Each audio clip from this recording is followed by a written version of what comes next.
하나님 아버지 우리 기도를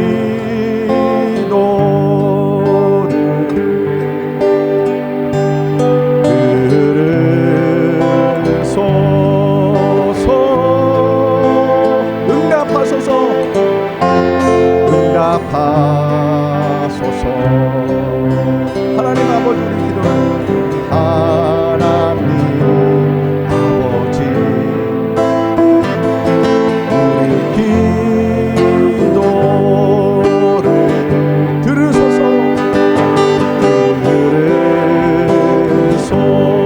들으소서. 축복하소서. 축복하소서.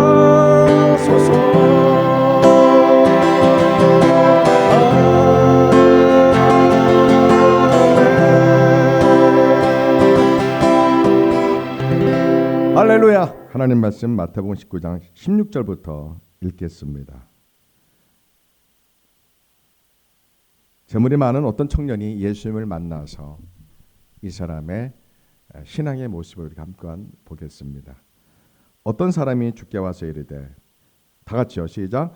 어떤 사람이 주께 와서 이르되, 선생님이여 내가 무슨 선한 일을 하여야 영생을 얻으리이까? 예수님께서 이르시되, 어찌하여 선한 일을 내게 묻느냐? 선한 이는 오직 한 분이시니라. 내가 생명에 들어가려면 계명들을 지키라. 이르되 어느 계명이오니이까? 예수님께서 이르시되, 살인하지 말라, 간음하지 말라, 도둑질하지 말라, 거짓 증언하지 말라, 내 부모를 공경하라, 내 이웃을 내 자신과 같이 사랑하라 하신 것이니라.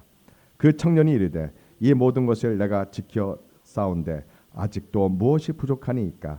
예수님께서 이르시되, 내가 온전하고자 할진대 가서 내 소유를 팔아 가난한 자들에게 주라. 그리하면 하늘에서 보화가 내게 있으리라. 그리고 와서 나를 따르라 하시니 그 청년이 재물이 많음으로 이 말씀을 듣고 근심하며 가니라. 누가복음 19장 말씀을 보겠습니다. 1절에서 10절입니다. 삭개오 사건입니다. 누가복음 19장 1절에서 10절입니다. 시작. 예수님께서 여리고로 들어가 지나가시더라. 삭개오라 이름하는 자가 있으니 세리장이요 또한 부자라. 그가 예수님께서 어떠한 사람인가 하여 보고자 하되 키가 작고 사람이 많아 할 수 없어 앞으로 달려가서 보기 위하여 돌 무화과 나무에 올라가니 이는 예수님께서 그리로 지나가시게 되밀어라. 예수님께서 그곳에 이르사 쳐다보시고 이르시되, 삭개오야 속히 내려오라. 내가 오늘 내 집에 유회하여야 하겠다 하시니 급히 내려와 즐거하며 영접하거늘 무사람이 보고 수군거려 이르되, 저가 죄인의 집에 유하러 들어갔도다 하더라. 삭개오가 서서 주께 여짜오되, 주여 보시옵소서. 내 소유의 절반을 가난한 자들에게 주겠사오며 만일 누구의 것을 속여 빼앗은 일이 있으면 내 갑절이나 갚겠나이다. 예수님께서 이르시되, 오늘 구원이 이 집에 이르렀으니 이 사람도 아브라함의 자손이미로다. 인자가 온 것은 잃어버린 자를 찾아 구원하려 함이니라. 아멘. 기도합니다. 예수님이 가르쳐준 말씀을 오늘 우리가 함께 나누고자 합니다. 성령님의 은혜 주셔서 이 말씀 속에 있는 깊은 뜻을, 하나님의 뜻을 우리가 발견하는 시간 되게 주옵소서. 하나님, 이 말씀이 한국교회 회개를 일으키는 말씀이 되기를 원합니다. 우리가 우리의 신앙을 검증하고 돌아보는 시간 되기 원합니다. 이 종이 설득력에 있는 사람의 말로 복음을 설득하려고 하지 않게 하소서. 신학적 지식으로 성경 지식으로 설명하지 않게 하소서. 오직 성령님이 나타나시고 역사하셔서 우리에게 하나님의 말씀이 선포되게 하소서. 저는 성령님의 도구가 되기를 원합니다. 예수님만 흥하고 저는 나타나지 않는 말씀의 시간 되게 주옵소서. 이 말씀 들을 때 몸이 아픈 자 치유되게 하시고 어려운 재정이 거룩하게 회복되게 하시고 우리의 삶과 우리 가정이 회복되는 은혜가 임하게 주옵소서. 성령님 이 시간 우리와 함께 주옵소서. 예수님의 이름으로 기도합니다. 아멘. 오늘 말씀의 제목은 따라하시기 바랍니다. 진짜 믿음, 가짜 믿음. 네, 진짜 믿음, 가짜 믿음이 오늘 말씀의 제목입니다. 네, 우리가 너무나 잘 아는 말씀입니다. 똑같이 19장입니다. 마태복음 19장에는 부자 관원 청년이 나오고 누가복음 19장에는 부자 삭개오가 나옵니다. 두 사람 공통점 뭡니까? 부자고 또 공통점 뭡니까? 유대인입니다. 율법을 아는 자들입니다. 그리고 부자들입니다. 그런데 이들의 인생이 예수님을 만나서 터닝 포인트가 됩니다. 새로운 인생을 살게 됩니다. 한 사람은 천국 가는 사람이 되고 한 사람은 지옥 가는 사람이 됩니다. 그런데 이야기가 남의 이야기가 아니라는 게 중요합니다. 오늘날 한국교회의 민낯을 보여주는 말씀입니다. 믿음이냐 종교냐 이 차이를 우리에게 극명하게 예수님이 설명해 주는 사실 무서운 말씀입니다. 이 말씀 알고 나면 무섭습니다. 왜요? 예수님이 부자 청년을 보고 천국을 못 간다는 뜻이거든요. 이 청년은 예수님 믿는 것을, 예수님 따른 것을 포기합니다. 이 청년의 믿음은 외견상 볼 때는 너무나 훌륭한 믿음입니다. 어릴 때부터 십계명을 온전히 지키고 윤리와 도덕이 온전한 사람이고 하나님 말씀을 행위적으로는 완벽히 지킵니다. 마음도 착해 보입니다. 왜 마음이 착해 보이는 걸 느낍니까? 이 청년의 마음속에 고뇌가 있었습니다. 마음속에 늘 질문이 있었습니다. 그게 뭡니까? 영생이요. 영원한 구원에 대한 이 질문이 이 청년의 고민일 정도로 이 청년은 참 영적으로도 괜찮은 사람이고 또 교회 공동체 생활에서도 참 모범적인 신앙 생활을 하는 사람이고 헌금 생활도 잘하고 예배 생활, 기도 생활 완벽할 정도로 잘한 믿음의 사람입니다. 정말 영원한 생명에 대해서 고민할 정도의 사람입니다. 참 괜찮은 사람입니다.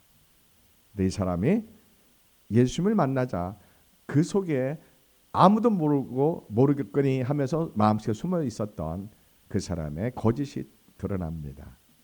이 청년은 예수님 보기에 이 청년 마음속에는 만몬주의가 있었습니다. 외형적으로는 온전히 하나님의 말씀을 어릴 때부터 암송하고 지켰고 십계명을 온전히 지키며 이 청년의 성품도 좋아 보이고 고민도 참 훌륭해 보이고 영적인 사람이고 그리고 어떻게 하면 하나님 기쁘게 해드릴까라고 고민했던 사람이라고 예상이 됩니다. 근데 이 청년의 깊은 곳에 아무도 모르는 깊은 곳에 숨어있는 위선이 있었습니다. 거짓이 있었습니다. 그걸 예수님은 보고 아셨습니다. 내가 가지고 있는 모든 소유 때문에 너의 신앙이 문제다 이겁니다.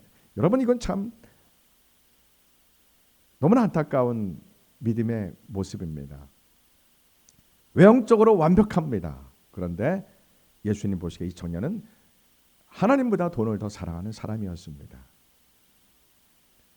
예수님보다 돈을 더 사랑하는 그러한 믿음의 분류입니다. 이 말씀이 참 너무 중요합니다. 예수님은 이 청년의 위선적인 신앙 형태를 알았기 때문에 네가 가진 모든 것을 가난한 사람에게 다 팔고 다 나눠준 다음에 나를 따르라 합니다. 예수님이 매우 의도적인 요구입니다. 매우 의도적인 예수님의 그러한 질문입니다. 이 청년은 우리가 아는 것처럼 매우 고민하다가 뭐 때문에 고민한다고 성경에 기록되어 있습니까? 재산이 너무 많아서 그것 때문에 고민하다가 그는 예수님 따르는 것을 포기합니다. 이 청년이 우리가 볼 때는 매우 어리석어 보이지만요. 남의 이야기 아니라 우리의 이야기입니다. 자, 이 청년의 문제는 뭐가 문제입니까? 이 청년은 뭐를 모릅니까? 이 청년에 있는 모든 부유한 재물이 누구로부터 온다는 사실을 이 청년은 지금 잊어버리고 있는 겁니다. 우리에게 있는 모든 재산은 하나님이 우리에게 주신 겁니다. 더 정확히 말씀드리면 하나님이 우리에게 맡겨주신 겁니다. 우리는 태어날 때 벌거숭이로 태어났습니다. 빈손으로 태어났습니다. 우리가 총 갈 때도 빈손으로 갑니다. 아무것도 못 가져갑니다. 오직 믿음과 사랑만 가지고 갑니다. 그런데 이 청년은 자기에게 있는 모든 부유함이 모든 소유가 예수님으로부터 왔다는 사실을 그는 간과하였습니다. 하나님의 모든 걸 맡겨주었다는 하나님의 모든 것이 생명도 재산도 건강도 모든 것이 하나님부터 온다는 사실을 이 청년은 몰랐습니다. 이 청년이 왜 어떻게 해서 부자가 되는지를 모릅니다. 그런데 여러분 성경을 이 정도로 아는 정도라면 알지 않겠습니까? 십계명을 어릴 때 온전히 지키고 모세오경 토라 613개를 온전히 암송하고 지킬 정도라면 나의 모든 생명과 나의 모든 재물은 여호와 하나님부터 온다는 사실을 저는 알았다고 봅니다. 충분히요. 성경적 지식으로요. 그런데도 불구하고 이 사람은 예수님 따르는 것을 포기합니다. 예수님 따르는 걸 포기하고 자기는 그 상태에 머물기를 그는 결정합니다.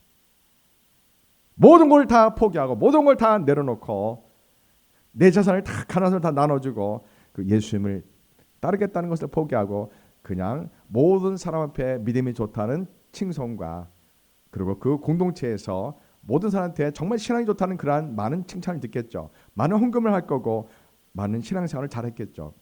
그러면서도 그는 이 세상의 소유를 재물을 붙들고 그는 호사다마한 그러한 인생을 살고자 결정했던 걸로 보여집니다. 한 손에는 믿음을 한 손에는 돈을 양쪽을 다 움켜쥐려고 했던 모순에 빠지게 됩니다. 예수님 원하는 건 이 청년이 모든 재산을 다 나눠주고 빈털터리가 돼서 예수님을 따르라는 그런 뜻이 아닙니다.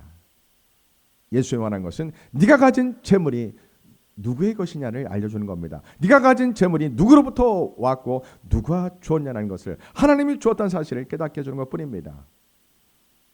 우리의 우선순위가 재물이 아니라 하나님이라는 사실을 예수님은 알려주는 겁니다. 우리 크리스찬이 전부 다 재산을 팔아서 가난한 사람을 다 나눠주면 어떻게 말도 안 되잖아요. 예수님 원하는 것은 특별한 사역자만 모든 것을 다 내려놓고 가난한 사람 다 나눠주고 주님을 따르는 길을 가는 것뿐이지 오늘 말씀의 진짜의 본래의 뜻은 우리의 주인은 돈이 아니고 우리의 주인은 우리의 인생의 행복과 불행을 결정하는 것이 돈이 아니고 예수님이라는 사실을 알려주는 말씀입니다. 우리에게 구원을 주시는 예수님이 하나님의 아들 구약성경에서 약속되었던 그 새 언약으로 약속되었던 에레미야를 통하여 새 언약으로 약속된 그 메시아가 우리에게 영원한 생명을 주시는 영생을 주시는 그분이라는 사실을 알기를 원했던 겁니다. 근데 이 청년에게는 돈이라는 이 재물 때문에 그 약속을 그는 외면합니다. 근데 여러분 삭개오는 어떻습니까? 삭개오도 유대인입니다. 삭개오는 아예 처음부터 만본주의를 결정하고 살아갑니다. 유대인이라는 건 무슨 뜻입니까? 어릴 때 8일만 할례를 받았고 그리고 어릴 때부터 토라를 암송했던 사람입니다. 그리고 14살 성인 되면은 성전 가서 제사를 드리는 사람입니다. 유대인들 공동체에서 가장 큰 이들의 자긍심이 뭐냐면요. 1년에 한 번씩 돌아오는 성전 제사입니다. 1년에 한 번씩 남자라면 성전에 가서 양을 가지고 가서 또는 비둘기를 가져가서 그가 하나님께 번제물을 드리며 속죄 제사를 드리고 화목제를 드리는 이러한 1년에 한 번 자기 차례가 돌아와서 성전 가서 제사 드리는 이 예식은 유대인 공동체에서 자신의 정체성과 자신들이 왜 사는지를 깨닫게 해주는 매우 귀중한 퍼포먼스입니다. 종교적인 행사입니다. 근데 삭개오는 그거를 포기합니다. 그거를 포기하고 돈을 택합니다. 아까 부자가는 청년은 1년에 한 번씩 하나님께 나아가 제사 드립니다. 성공한 사람입니다. 모든 사람이 존경하는 사람입니다. 믿음이 참 좋아 보입니다. 유대 사회에 살아가기에 부족함이 전혀 없습니다. 그러나 삭개오는 유대인 공동체에서 1년에 한 번 돌아오는 성전 제사에 참여를 못합니다. 뿐만 아니라 모든 사람한테 돈만 밝히는 수선노라고 그 지역 경제를 찬탈해서 자기의 배를 부르는 자기에게 살을 찌는 아주 악한 순노 같은 나쁜 자 만몬주의라고 그렇게 사람들이 손가락질하고 죄인 중에 죄인이라고 사람들이 욕을 하고 비판하는 그러한 사람입니다. 신약성경에서 죄인의 대명사입니다. 세리, 창녀, 죄인 중에 죄인입니다. 삭개오는 아마도 만몬주의를 자기는 이 자본주의적인 돈을 택하겠다고 아예 처음부터 작심한 사람이라고 추측이 됩니다. 근데 삭개오가 예수님을 만납니다. 예수를 만나서 예수님은 삭개오에게 부자 청년 가람 같은 요구를 하지 않습니다. 부자 청년에게는 예수님이 내 소유를 다 팔아서 가난한 사람에 주라, 이러한 전제를 먼저 예수님이 요구하셨는데, 삭개오한테는 예수님이 뽕나무 내려와라, 내가 오늘 너희 집에 가겠다, 너희 집에 구원이 있다, 너도 아브라함 후손이 된다, 예수님이 선언해 줍니다. 왜 그렇습니까?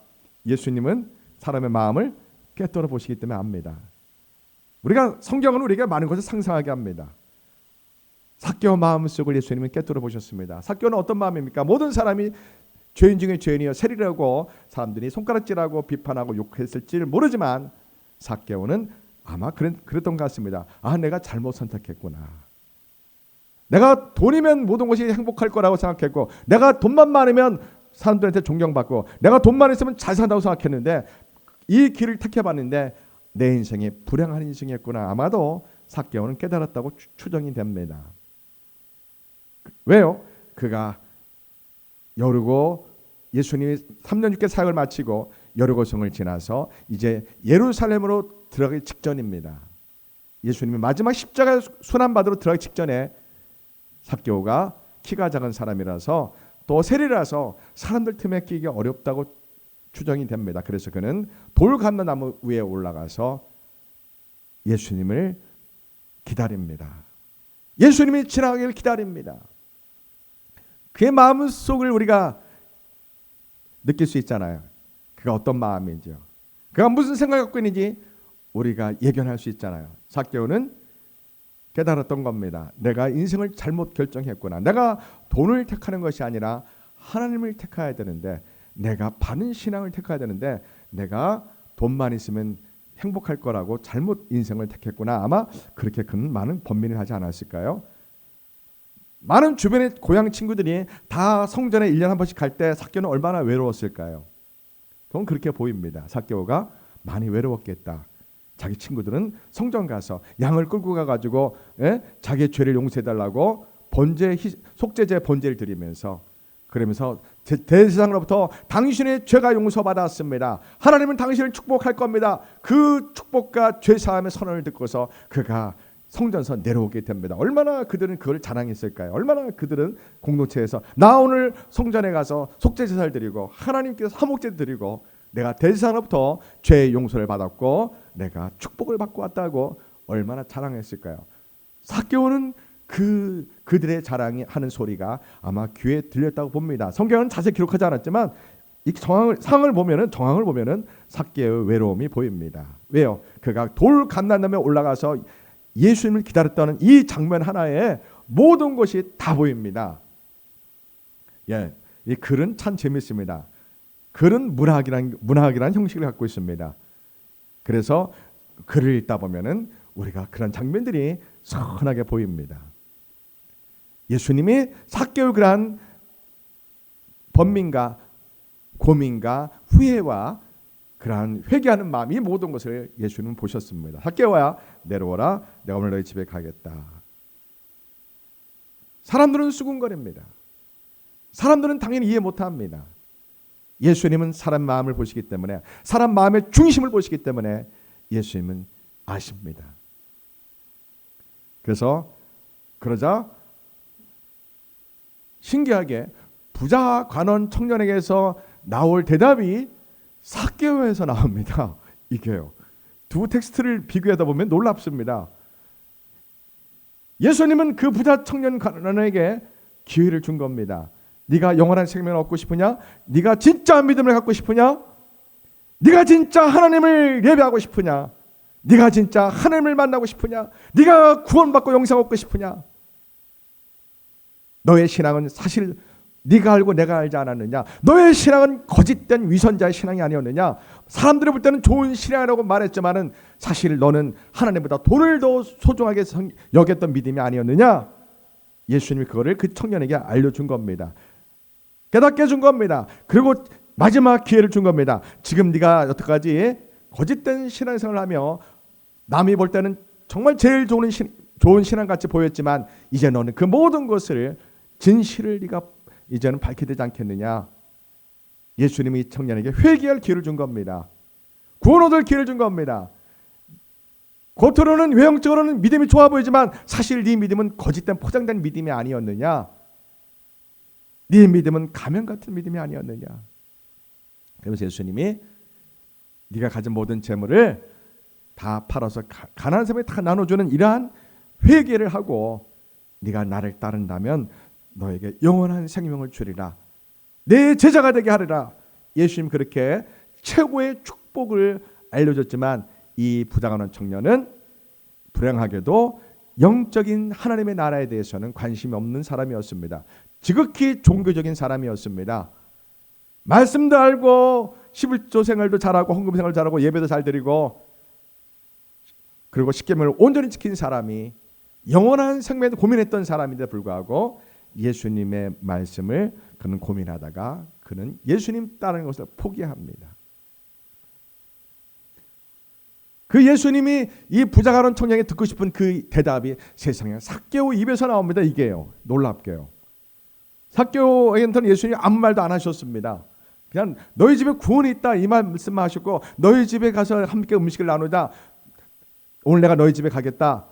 이 말 한마디에 삭개오는 뜻밖의 말을 합니다. 그 마태복음 19장에는 부자가난 청년이 해야 될 말을 삭개오가 합니다. 예, 제가 가진 모든 소유를 가난한 사람에게 다 나눠주겠습니다. 그리고 남에게 거짓되게 세금을 징수한 것 제가 다 4배나 갚겠습니다.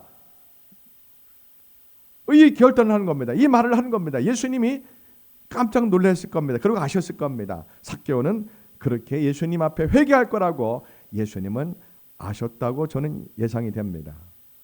삭개오는 그렇게 자기가 회개하고 여태까지 돈을 최고의 가치로 돈을 중심으로 돈을 벌겠다고 부자가 되겠다는 이것 하나의 목적을 갖고 성전 제사도 지내지 않고 이스라엘 유대인 공동체도 그가 포기하고 하나님 믿는 것도 포기하고 마음속으로 외롭게 돈만 악착같이 모았던 그 가련한 인생이 예수님을 만나서 그가 회개하고 빈털터리가 됩니다. 그러나 성경 보니까 그가 불행해 보입니까? 아닙니다. 그는 너무너무 행복해 보입니다. 그는 인생을 턴합니다. 리턴합니다. 돈을 제일 중요하게 했던 그 사람이 자기 공동체 제사까지 포기했던 유대인 남자로서 제사마저 포기했던 성전 제사 포기했던 그러한 독한 마음으로 돈만 모으겠다는 그러한 사람이 그렇게 살아봤더니 잘못된 인생을 깨닫고 예수님을 만나서 그가 주님이 원하지도 않았는데 예수님은 부자 청년 가난하게 요구한 건데 그 대답이 삭개오에게 나옵니다. 내가 모든 것을 다 팔아서 가는 사람이 다 나눠주겠습니다. 나에게는 모든 이 거짓된 이 돈을 다 나눠주겠습니다. 저는 빈손이 되고 빈털터리도 가난해도 괜찮습니다. 예수님만 따를 수 있다면 저는 모든 것을 포기할 수 있습니다. 제가 돈을 버리고 이제는 예수님이 나의 전부입니다. 이렇게 인생을 리턴한 겁니다. 바꾼 겁니다. 야, 놀랍습니다. 우리가 보는 믿음과 예수님이 보는 믿음의 서로 관점이 다릅니다. 여러분, 놀랍습니다. 이 두 사람의 믿음이 오늘 우리의 자화상입니다. 우리의 모습들입니다. 우리는 두 가지 모습이 같이 있습니다. 삭개의 모습도 있고 부자가난 모습도 있습니다. 어느 쪽이 더 많이 나를 찾아낼 뿐이지 우리는 삭개의 모습도 있고 부자가난 모습도 있습니다.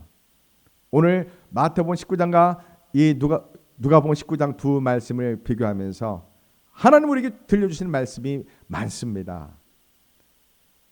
한국 교회는 많은 성도를 제가 상담해 본 결과 많은 성도들은 예수님을 사랑한다고 눈물을 흘려 고백하는 모습이 많지만 실제로 삭개오처럼 이 세상을 향한 모든 마음을 모든 돈과 세상을 사랑하는 모든 것을 다 포기하고 저는 예수님만 한 분 계시면 됩니다. 저는 예수님만 사랑합니다. 저는 아무것도 없어도 됩니다. 예수님만 계시면 저는 행복합니다. 이렇게 정말 결단하고 그렇게 예수님을 따를 수 있는 성도가 과연 몇 명이 되겠습니까? 있긴 있겠지만 찾기가 너무 힘듭니다.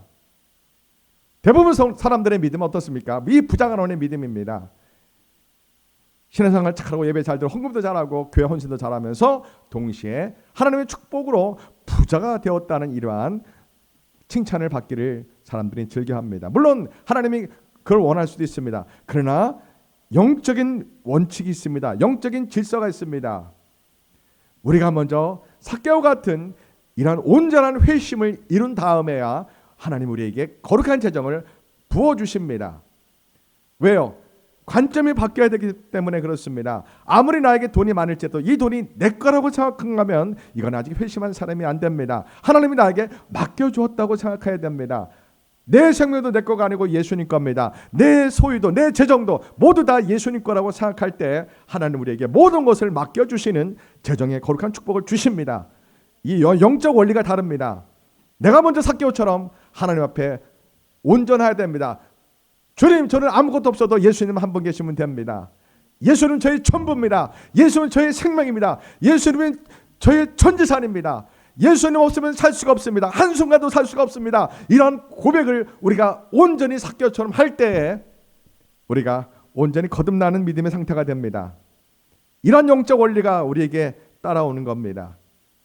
이 부자 청년 간호는 회심을 경험하지 못했습니다. 진짜 거듭난 사람이 아닙니다. almost 크리스찬입니다. 거의 그리스도인입니다. 외형적으로 볼 때는 진짜 그리스도인 같고 믿음이 좋아 보이지만 거의 그리스도인입니다. almost 크리스찬이라고 합니다. 이런 사람을요. 한국 교회 너무나 많습니다.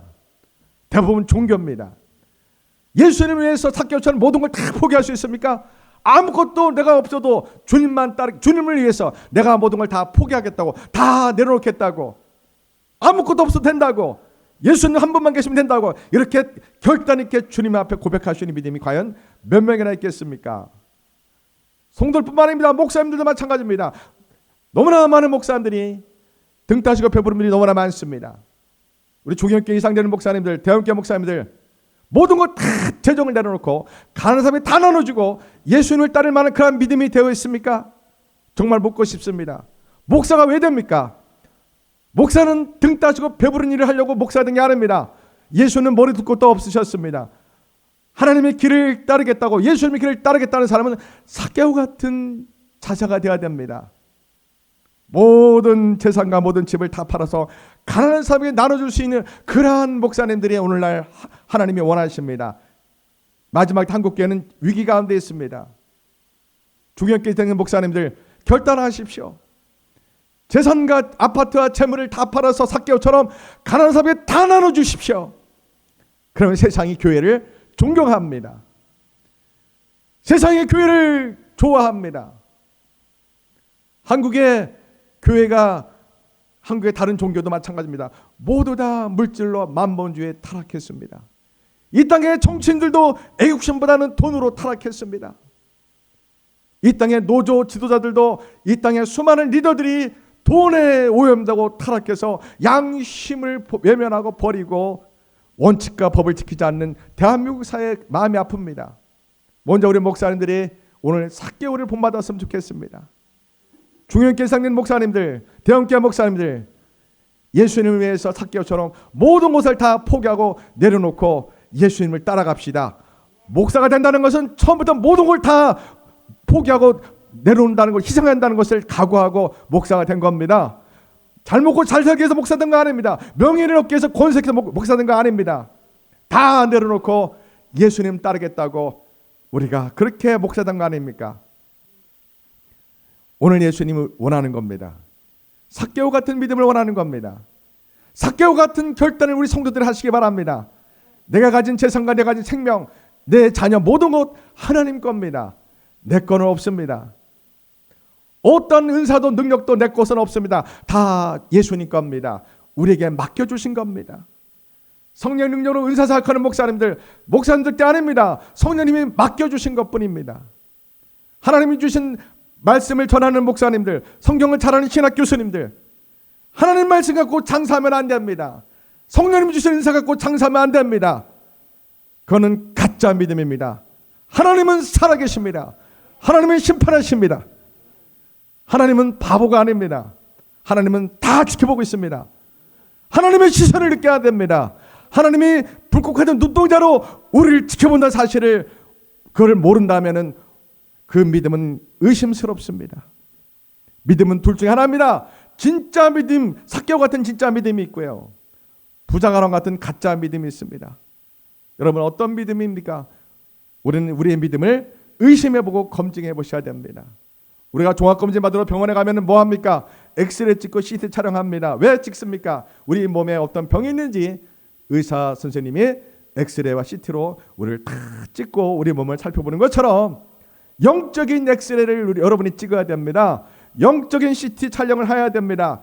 여러분의 믿음이 삭개오 같은 믿음인지, 여러분 믿음이 아무도 모르게 돈을 사랑하는 믿음인지, 세상을 사랑하는 믿음인지 영적인 엑스레이로 찍어보셔야 됩니다. 검증해 보시고 여러분의 믿음을 의심해 보셔야 합니다. 여러분, 알베르트 아인슈타인이라는 사람이 그런 말을 했습니다. 자기 친구에게요.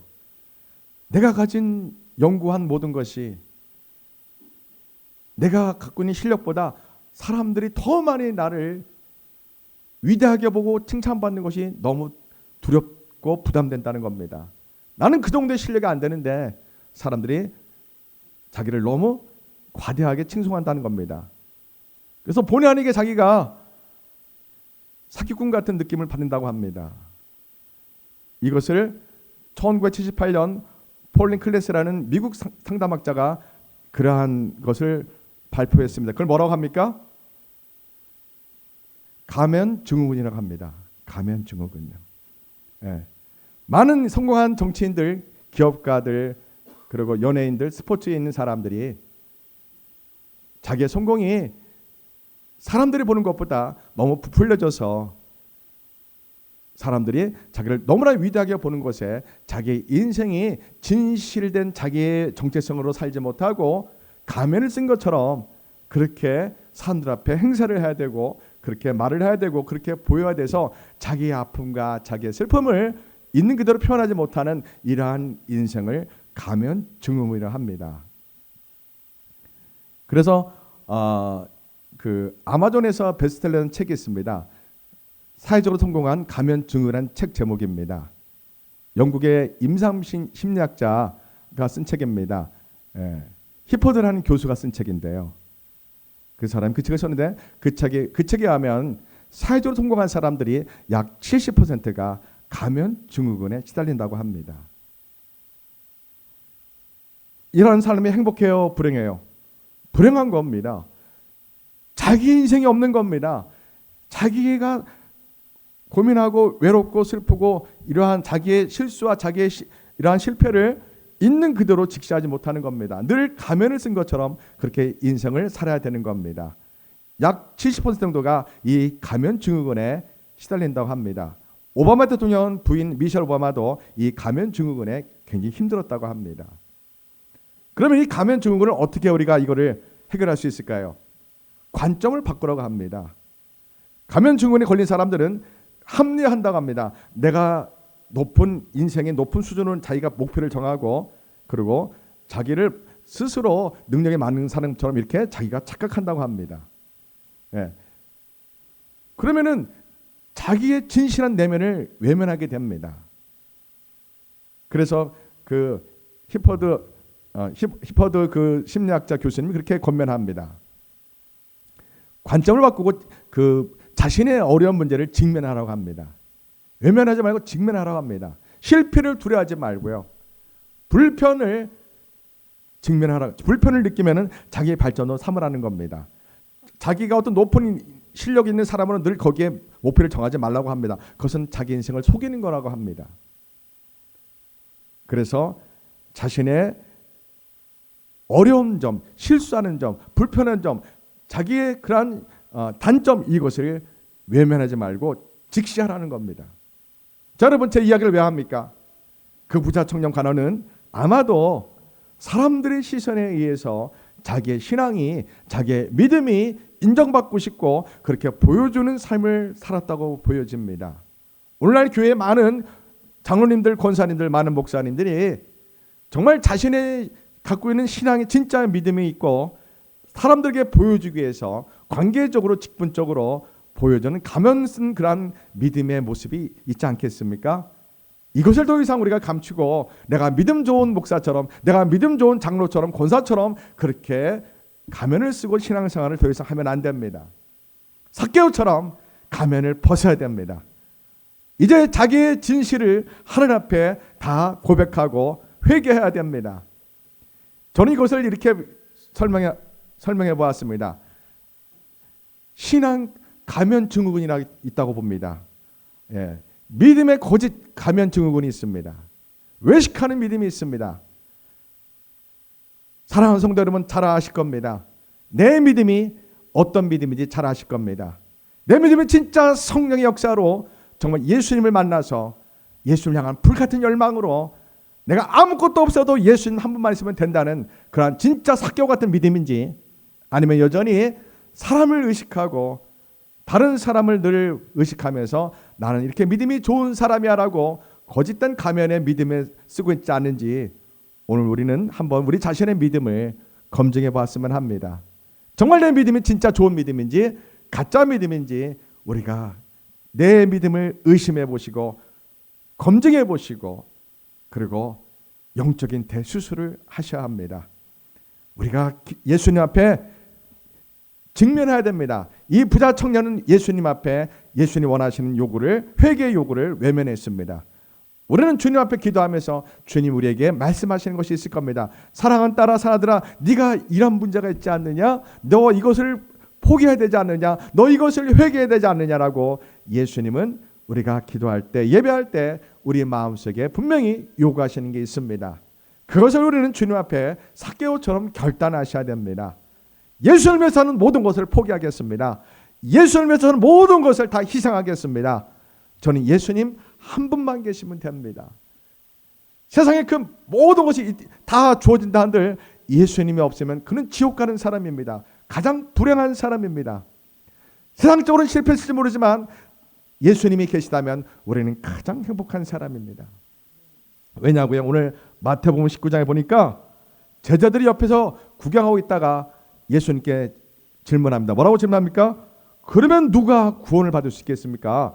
저 부자 청년 정도의 믿음이라면 충분히 구원받을 사람인데 저렇게 십계명도 잘 지키고 헌금 생활도 잘하고 교회 생활도 잘하고 말씀도 잘 지키고 도덕적인 사람이에요. 정말 윤리적인 사람이에요. 영생에 관해 고민할 정도로 저렇게 믿음이 좋은 저 사람이 천국을 못 가면 누가 천국 갑니까? 주님이라고 제자들이 예수님께 항의하며 질문합니다. 예수님 무슨 말씀을 하십니까? 사람은 할 수 없으나 하나님은 할 수 있다고 말씀하십니다. 사랑하는 성도 여러분, 구원은 인간의 힘으로는 불가능합니다.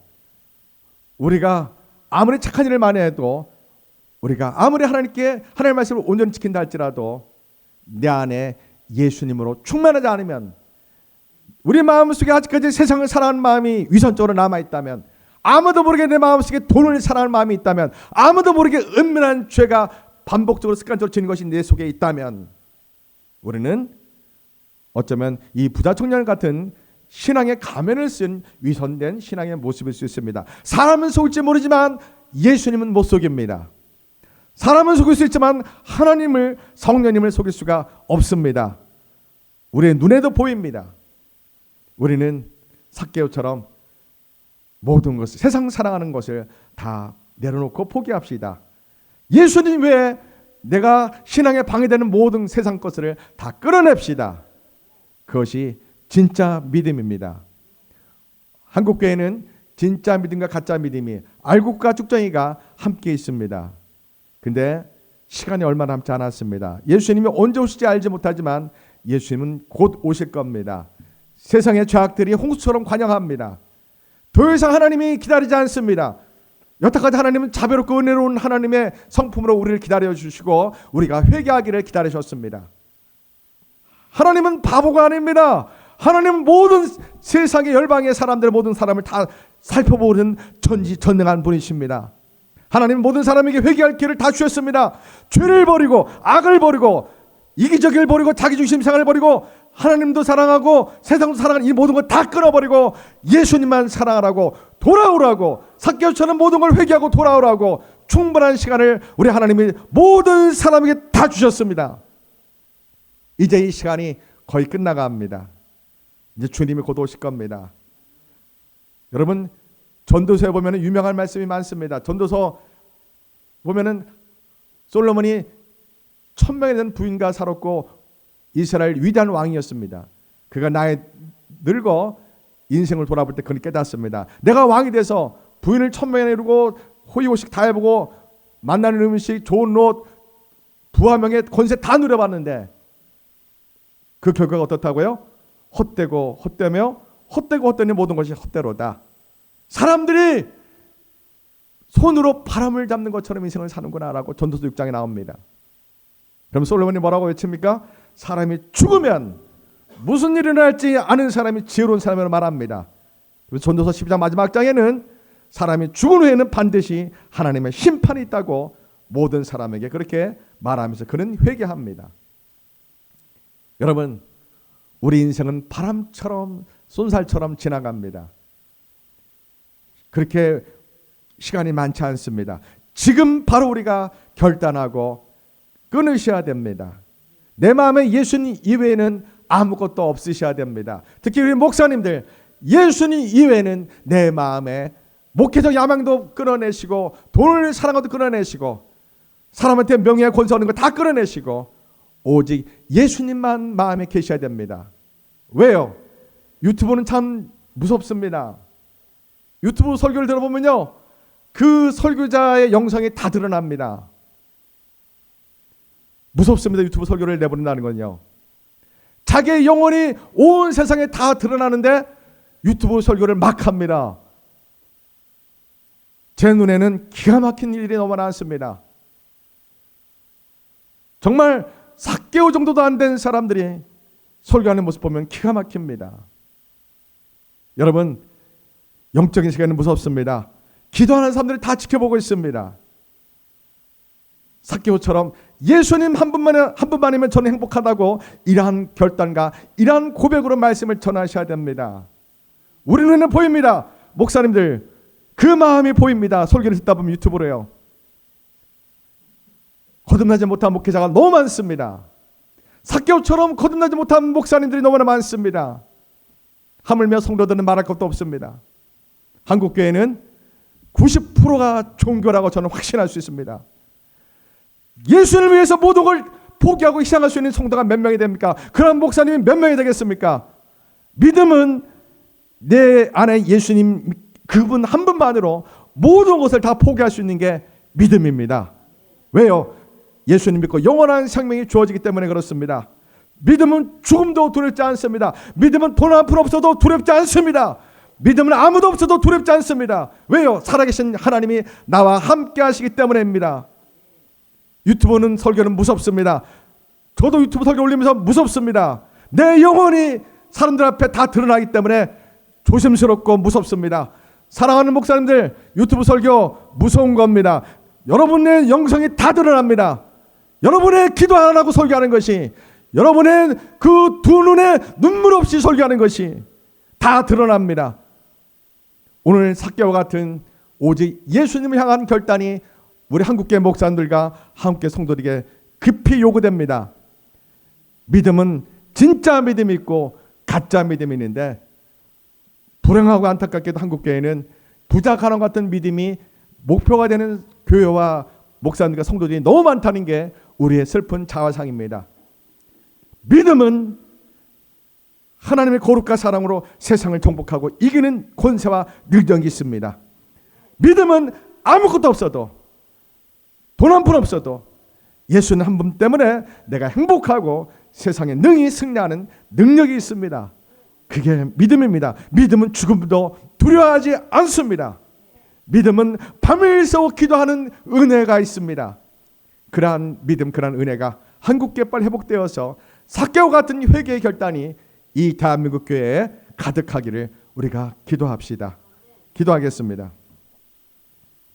하나님 아버지, 오늘 너무나 중요한 말씀을 나눴습니다. 마태복음 19장과 누가복음 19장 동일한 장에 부자가 는 청년과 삭개오에 관해서 나옵니다.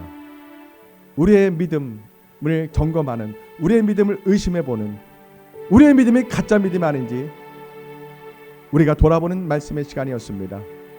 주님, 저도 얼마나 가짜 믿음 속에 있었는지 모릅니다. 주님, 삭개오가 부럽습니다. 예수를 위해서 모든 걸 다 포기할 수 있는 이 믿음이에요. 삭개오는 아무것도 없는 사람이 됩니다. 그 부자가 빈털터리가 됩니다. 그럼에도 불구하고 예수님 한 분만으로 만족한다고 그렇게 주님을 따라간 위대한 신앙인입니다. 주님, 우리가 이러한 믿음으로 변화되기 원합니다. 주님, 이러한 믿음 되기 원합니다. 오늘 예배자들이 한국교회가 삭개오 같은 결단을 하는 회개의 은혜를 베풀어 주옵소서. 성령님, 우리에게 오셔서 이러한 은혜를 베풀어 주옵소서. 예수님의 이름으로 기도합니다. 우리 한번 기도합시다. 하나님, 내 믿음을 의심해 봅니다. 내 믿음을 점검해 봅니다.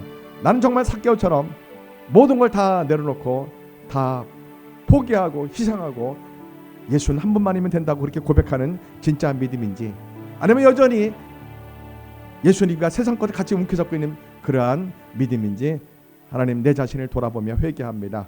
주님, 우리 가족들이, 우리 자녀들이 세상과 돈을 사랑하지 않고 예수님만 사랑하는 사람들 되기 원합니다 하고 우리 함께 말씀 붙들고 기도하겠습니다. 우리 주여 삼창하고 기도합니다.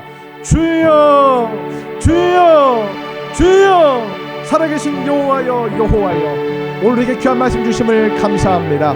하나님, 진짜 믿음, 가짜 믿음이 있습니다. 하나님, 우리가 이 말씀을 외면하지 않게 하소서. 하나님, 삭개오의 결단을 우리가 본받기 원합니다. 하나님, 예수님을 위해서 모든 걸 다 포기하고 희생할 수 있는, 모든 걸 다 내려놓고 예수님 한 분만이면 된다고 고백할 수 있는 진짜 믿음을 갖기 원합니다. 한국교회가 삭개오 같은 회개의 결단이 있기 원합니다. 성령님, 우리에게 오셔서 우리에게 회개의 은혜를 베풀어 주시길 간절히 원합니다. 주여, 우리에게 은혜를 베풀어 주옵소서. 여호와여, 여호와여, 우리에게 은혜를 베풀어 주옵소서. 하나님, 한국교회 가짜 믿음이 너무 많습니다. 종교 믿음이 너무 많습니다. 하나님, 예수님 믿고 세상도 움켜잡으려 하는 이 이중적인 잘못된 믿음이 너무 많습니다. 예수님만이 나의 모든 것 된다고 고백하게 하소서. 예수님 나의 생명이요, 예수님 나의 사랑이요, 예수님 나의 전부라고 고백하는 삭개오 같은 믿음을 갖게 해 주옵소서.